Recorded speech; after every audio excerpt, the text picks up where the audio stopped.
Silence doesn't always mean peace. Sometimes silence is control, and the most dangerous part is that most people don't even notice it happening. Before we continue, follow this channel now, because if you skip this moment, the algorithm might never show you this again. One of the most effective manipulation tactics isn't yelling, arguing, or threatening. It's saying nothing at all.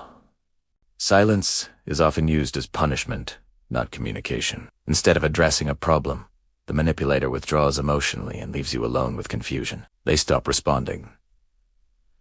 They become distant.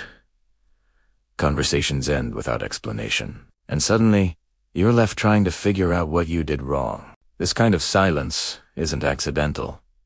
It's strategic. By refusing to talk, they force you into discomfort. Humans are wired to seek connection and resolution, so the lack of response creates anxiety.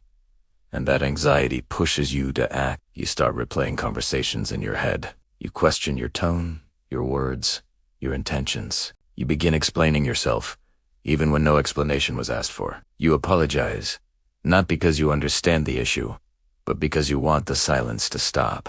That's the shift of power. The manipulator doesn't need to argue their position. They just wait. They stay silent until you give in, until you soften, until you chase clarity. Another key sign is emotional withdrawal instead of dialogue.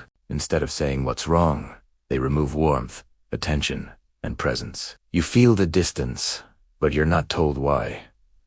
And the uncertainty becomes the pressure. Eventually, they speak again, but only after you've adjusted your behavior. Only after you be back to done. Only after you've proven that silence works on you. At that point, the lesson is set. They've learned that they don't need words to control the situation. They just need to withhold them.